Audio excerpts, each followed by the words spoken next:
What's going on, Paisanos? V here, coming at you, well, with another market watch today. You know, the Hidden Arsenal box looks really nice, but I feel like it's a little bit too late. And hear me out. I think with Hidden Arsenal coming out several years ago, making more reprints of it would have been cool to do several years ago. The fact that Konami recently redid it is nice, but yeah, it feels so late. Like you just shoveled up an old rarity and you're like, it still has life in it. You just threw it on the market. What I will say is there's still good cards in Hidden Arsenal Chapter 1 box. I will say 100%. One of those cards is going to be the Blue Eyes White Dragon. Right now it's $2, which is insane. Lava Golem's another great pickup. Night Sand's not bad for Gold format players. Cyber Dragon's cool had we not got reprints and Ultimate Rare reprint versions. I mean, there's some cool cards here, don't get me wrong, and some of these cards can be used in Time Wizard format if Konami's going to start promoting that. We know it's going to kind of happen, but for the most part, Konami has done nothing other than the fact to go to OTS stores and say, hey, listen, you can also run these events as well, which is not bad, but how about Konami start giving up some specific playmats for those formats? I mean, that'd be kind of cool. Think about it. An X-Saber playmat for a format in which X-Sabers were good in. A Blackwing playmat in the year 2022. Hell, I would love to see a Claw playmat, but I'm not going to reach for the stars from planet Earth. All I'm trying to say is, if you want to promote Time Wizard format, how about you get some price support in adherence with that specific format? Not just OTS packs, which is not bad, don't get me wrong, I love OTS packs, but I'm pretty sure players will love playmats of older decks within the formats that they belong in, and I think that's the best way to promote Time Wizard's format, if we're going to promote it. Or we're going to write a little article and say, we'll give extra OTS packs if you do extra events. So, that's what I want to say about that. But going back to Skill Drain and Dual Terminal 1, Skill Drain is a great and needed reprint. And is it easy to get? No. Well, kinda. I mean, it's still a $21 card. Obviously, that means it's not that easy to get. Though, once again, I will say there are great cards in this set. It's just, why would you buy it sealed? It makes no sense when you can buy individual singles and get more value. Let me know what you think about the set specifically. Comment down below. I'd love to know your input about it. But I personally think this is a great set that was done too late. And I think that this set has cards with Time Wizard format. But are we promoting Time Wizard format or just reprinting cards and then closing our eyes and going, it's probably going to work? That never works, Konami. You've done that so many times. Does anyone even remember Generation format? That format was atrocious because it was only supported at a YCS level. Players going to YCS only want to play in the YCS and then regional flights for the most part. Nobody cared about Generation format, even though the price support was insanely good. But the reason why it wasn't promoted properly, because it wasn't at the OTS level. I could do a whole video about that. I'm moving on. Alright, you know, let me say one more thing real quickly about this. There are times when doing market watches that I kind of have these cards, like this card right here, that I'm like, do I tell them? Do I not tell them? And the reason why I say that is because this card is a blowout card. This card more likely would be going up in value. I wouldn't be shocked if this card was to get bought out. Ghost Reaper Winter Cherries is probably the best hand trap in the meta. And that's a bold statement when we have cards like Infinite Permanence, Forbidden Droplet, Ash Blossom Joy Spring, Effect Failure, whatever you want to call it, Ghost Ogre, Snow Rabbit. But Ghost Reaper Winter Cherries is the best. Period in that sentence. Let's move on. Right? Let me explain. Ghost Reaper Winter Cherries blows about every deck in the meta. Besides, I'm going to argue, maybe not Prank Kids, but every other deck gets blasted by this card. Ghost Reaper Winter Cherries going against your opponent, especially if they're playing something like Cyberch Eldritch, only thing you got to hit is a DPE. Then you got to worry about Axical Talker, and if you pull a second one, they don't have anything. Ghost Reaper Winter Cherries against all these other 60 card variants that abuse Crystal Needle Fiber. Just show this, show your Needle Fiber, and there goes their engine. Pop goes the Weasel. This card is insane. The fact that not many Yu-Gi-Oh players are realizing that is blowing my mind. Also, it's being used in the side deck where I think this card should be used in the main deck. And I wouldn't be surprised if we see players, maybe even this weekend, starting to use this card in the main deck. This card is absolutely broken. It really takes about the wheels about just almost about every deck in the game right now. Ghost Reaper Winter Cherries is more than likely going to be seeing a lot more play. If it does, the value will go up in value. Which versions? Let's talk about it. Well, obviously the Secret Rare are Shining Victories, but if you have Unlimiteds, probably not. If you have a first edition version, now we're cooking with gas. First edition version of this card is currently $10 on the market. $10, by the way. I'm on for sake of this video, that's where it is currently right now. 2017 Mega Pack version of the card, $2. Well, $3 with shipping. But once again, $3, okay? Now, if you say, listen, Paisano, I ain't got no money like that. Cool, it's a nickel for a dual power ultra rare version. Once again, this card's insane. I kind of wanted to wait till after the regionals, but it's my wife's birthday weekend. I'm probably not going to regionals, probably. So I'm going to make this video. I'm throwing it out there for you. Feed them to the wolves. Have fun with this card. Seriously. Test it out, main it, and you'll tell me how good it is. And I'll tell you, shia. It's a great card. Okay, Guardian Chimera. This card had about OKS, so you can rare, starting to go up in value. Now, the price trends isn't really showing it, but let me explain. The card had a stupid high pre-sale price of $93.71. That was the pre-sale price of Guardian Chimera. So the market isn't really going to show the real value. This card went as low as, I bought mine for 15, but it's saying 17 here. Let me know how much you paid for yours. But listen, the card over here is roughly around $30 a copy. You're going to need 2 of these cards. And this card's not even done going up in value. This card will continue rising in value as it is a must-have card for Albas, which comes out in, let me see, about 3 weeks. Do you have it? You want to get your 2 as soon as possible. Magician Souls went up in value, and I would argue this card will go back down in value. Now, before you go, V, what are you talking about? The card's so good. It is. It's really good. But hear me out. The reason why Magician Souls is going to be going down in value is because of the popularity of Albas, which I would argue some players playing Magician Souls right now are not going to be playing that in Albas. So they're going to sell this card. Why would you not sell this card? One of these being sold can buy 2 Guardian Chimeras. And I do believe a lot of players are going to be on Albas. It's going to be the best mid-range deck in the game, and it's going to be a deck that's going to force every opponent in the game to Scythe, but Scythe doesn't really do anything. It's going to force players to play mid-game even though they don't want to, especially if you're a deck that only cares about turn 1 and 2. Small World is a great card right now, and I saw a build and it blew my mind actually when I thought about it, but it makes sense. Prank Kids play Small World. You'll never brick again. Congratulations. Roll the credits. Small World is insane, and yes, it's technically a neg 1, but it's a neg 1, and in the case of Prank Kids, that can fully establish your combo. This card is rising, as you see over here within the market, and the price of this card right now for first version is $36. Do you have yours? You might want to consider picking it up. Reinforcement of Army, because it's rare, is about to double in price. That easily, that fast, and I don't think everybody really fully grasps the understanding of why. Let me explain. Reinforcement of Army is going to be good in Sky Strikers. Sky Strikers is rising in value. Well, why is it rising in value? Because in the OCG, that deck is the only deck to 1v1 Albas and have a high win ratio overall. Literally, Albas is based on putting monsters on board. The monsters basically control your board. Think of it that way. There's more to it, but that's the basic version. Strikers is really good at beating those decks over the head. And unlike Shadows, which kind of had the same version, Albas doesn't have a Shadow Fusion that's broken. I mean, yeah, they have another broken fusion card, but Shadow Fusion is infinitely more broken. And looking at Reinforcement of the Army, I do think Striker players are going to want to get the best versions. And that is to be the case. King's Court version of this card collector's rare is roughly around $100. I was going to say 101, but it's not. And if you think people aren't buying Strikers, you're like, V, come on, nobody's buying Strikers. You're wrong. You're 100% wrong. It's not even close to being correct. There's 2 listings of Kagari. There's 5 Shizuku, 18 Hayate, and 6 Starlight versions of Rose. By the way, you only need 1. I predict Rose's price is going down because once we get the new Striker card, everyone's going to be selling their second and maybe even third in some cases versions of Rose Starlight Rare. If you're not selling Rose right now and you literally have multiple copies, you're out of your mind and you're losing money. That's on you, not on me. Moving on though, I will say cards like Side Striker Widow Anchor, $18. The Battle of Legends version, $16. The Ultra Rare, $15. Don't buy the Ultra Rare, idiot. Pay an extra $1 and get the good version. Looking at the cards like Side Striker Ace Token, which used to be $5, that bad boy's gonna run you $13 for a token. And of course, the Secret Rare Gold Stark version of Suzuku is $15. Super Rare Suzukas, by the way, out of Dark Savers, is $8.65. You understand what I'm trying to explain here to you?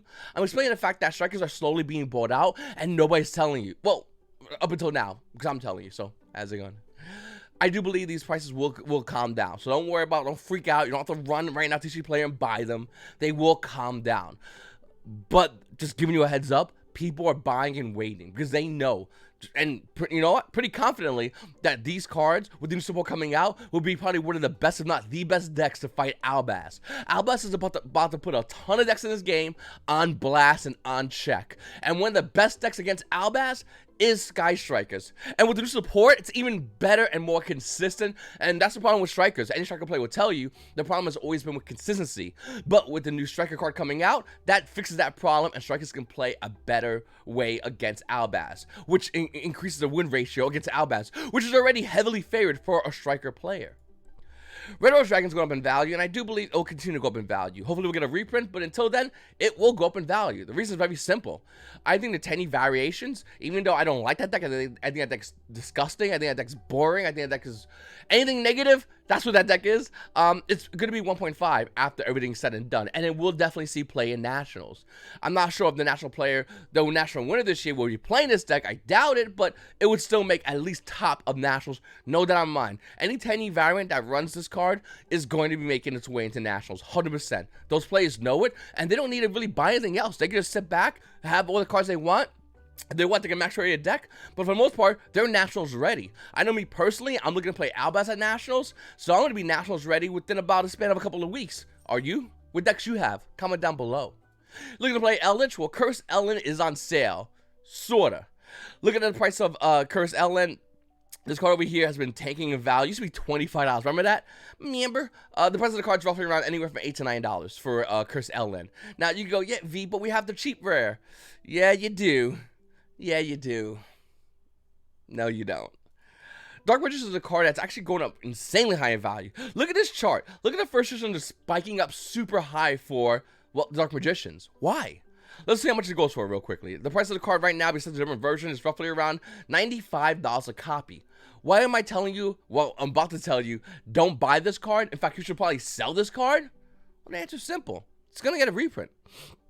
You have to be out of your mind to think that Konami's not going to reprint a collector's card. Konami loves hosing the collector's players for their money. And one of the best ways to do it is to put a card like Dark Magicians, have it go really high in value, collectors coming in going, oh man, I don't want to spend that kind of money, and sitting back and waiting, and Konami goes, hey, reprint time, let's get some money out of you again. They go, oh, me, take my money, Konami. This is going to get reprinted. If you have this card right now, I would highly recommend you sell it. Unless you're a collector, then you're probably not listening to me, are you? No, you're not.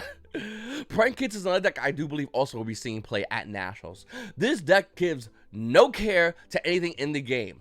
Now, don't get me wrong, I do think Prank Kits matchups is a little bit harder compared to a lot of decks, but I do believe Prank Kits will definitely see a lot more play. There's a lot of cool tricks of Prank Kits. One of them, actually, I don't even have here, but I'm going to show you this cute little trick. One of the cards you can run, I can't spell Arch Nemesis correctly, I'm not gonna lie to you. One of the cards that this deck runs, where's the green guy, is Nemesis Corridor. You can target one of your banished monsters except Nemesis Corridor, special summon this card from your hand, and if you do, shuffle that target into your deck. You could target one of your banished monsters. Gee, Meow, you banish yourself, right? Oh, it does. And you can put it right back into your deck. You can target one of your banished monsters, except Nemesis Corridor, add it to your hand. I'm sorry, add it to your hand. Okay, add to your hand, but it goes back, whatever. And then use the factor once per turn. I'm pretty sure it goes back in the deck. If I'm wrong, someone comment down below and mention it. In fact, why am I saying that? I'll get about 8 of the same comment of people mentioning it. God, YouTube comments are annoying. Nevertheless, Nemesis Corridor is a phenomenal card. The price is slowly increasing in value because people are realizing the fact that this card's really good and actually might start seeing play. Moving back over to Prank Kits, I do believe this deck is going to be one of the best decks in the game as well. It's definitely tier 1, maybe 1.5, depending how much popular it is here in the States. I personally own my Prank Kit core. Comment down below if you have yours and you're looking to play it. This is another deck, once again, if you are looking to play at Nationals, you probably have this deck already. You're still going to need the Adventure core, but if you have those two, you're pretty much set for Nationals. Everything else at that point is just icing on the cake. Max rated here, max rated there. You do whatever you want to do, boo-boo. But this deck core is really, really good. Ghostspell in the Whole Dimension is about to rise up in popularity, and that, you know what that means? It's going to rise up in value as well. Now, we have the secret version from Flames of Destruction. If you want to get this version, first edition, so many people probably put damage. Okay, first edition, it's $48. There's one German one in there. Let's see how it looks like. Block in the house. Sounds just like Mama would say it. $48 to $50 for a Ghostspell in Haunted Mansion. And yes, there are cheaper alternatives, which I do like about this card. Once again, I think Yu-Gi-Oh should have this. We have the high rarity, looking really good. You skip gold because gold's disgusting, and you have like ultra rares for like everyday average Joes. I actually really like this a lot. I wish Konami did this with a lot of cards. Forbidden Droplet, Konami. How the hell did you forget Forbidden Droplet? I know I'm whispering. I really shouldn't whisper. No one's in my house right now. Everyone went out, but it's just, I don't want to scream. And the more I think about Forbidden Dropper, the angrier I get about like how ridiculous that card has not been. Anyway, look at that quick launch. This is insane. Common quick launch at a Structure Rocket Revolt is $6. Dragon players, let it go. Your deck is dead. No, but if I top this one event, I don't care. I know you might top an event or two, but I don't care. It's been too long, Dragon players. Like, take a break from this game for a while, okay? Like, take a break. You've been like the top dog forever, Dragon players. And I know you like love dragons and whatnot. You probably have like a dragon tattoo, and you got a shirt with a dragon on it, and your favorite thing's dragons. So you get all this. Your friends always buy you like goofy dragon shit because like this idiot likes dragons. Like, no, not the 8-year-old kid, the grown-up who likes dragons. What a moron. I'm gonna send him a little dragon figurine. He's gonna get his rocks off on it. But, like, we're done with this, okay? Like, your deck's pretty much gone. And anyone who has any of this stuff, sell the deck and seriously focus on other decks. I'm not saying Dragons is a bad deck. I'm saying by the time a National comes around, Dragons won't even be a deck. I'm just throwing it out there. But, V, you should see me in my Dragon deck. I don't care, dude. Get away from me. Like, all the cool Dragon players left to go play other decks. But I will say, Structure Deck Rocket Revolt is roughly around $6. Cigarettes are at $12. Basically, you have this card, you might consider selling it. It's worth a lot of money for no reason. And you can sell the other crazy Dragon kids. Alright, Rise of the Mega Monarch. Here's something I hate saying. I hate saying this because I hate the deck. Floowandereeze is a national level deck that would be played at a tier 1 ratio. 100%. And I hate that. Because right now, it's technically 1.5, arguably tier 2. But it gets better because Albaz gets better. You see, Albaz controls all these decks that are trying to kill you in the first, second turn. Albaz does a great job at doing that. Strikers counter Albaz. Another deck that can counter Albaz, in fact, I would argue just as good if not better than Strikers, could potentially be Floowandereeze. I hate Floowandereeze. Now, obviously, you need to get your Rise of the Mega Monarch, $75. Mega Tins versus $64. Because reprints, what are those? The last printing of this card is literally 7 years old. And to Konami, that's a long time that you had a chance to buy it. Nevertheless, I think that Floowandereeze is a cute deck, and because of Floowandereeze exists, Lightning Storm will also exist. See how that chain reaction works? Where like one thing comes in, and then everything chains off it? That's literally the Yu-Gi-Oh market in a nutshell as far as the meta competitive market. And looking at Floowandereeze, its existence, and don't get me wrong, like I said, it's going to be tier 1, but its existence as tier 1 is going to make it so Yu-Gi-Oh players are going to need to get lightning storms. So there's always an action reaction to everything. If you're a Floowandereeze player and you hate what I just said, get over it, okay? You pay $10 for your deck, especially if you had these rises already. Nobody cares what you think. You're playing Floowandereeze. One thing I will mention, though, to those Floowandereeze weirdos, that if you are playing Floowandereeze, then you know your opponent's going to be playing Lightning Storm in game 2 and 3, so how do you side? You side accordingly. So, once again, action, reaction, action, reaction, action, reaction. It's stacked. You solve it backwards, and that's basically the Yu-Gi-Oh competitive market. So if you are playing Floowandereeze at Nationals, first of all, why? Like, it's a coin flip. At best, your opponent has Lightning Storm, you don't have the answer, you're getting blasted. But secondly, I do think that Floowandereeze is definitely one of the top decks in the meta. This is disgusting to say. Alright. So, what's going to be happening here? Why am I talking all this about the Yu-Gi-Oh meta and the Yu-Gi-Oh market? Well, it's important to know that whenever something comes into play, it changes everything around. Card prices go up, card prices go down, cards get sold, cards get traded, the Yu-Gi-Oh market in large.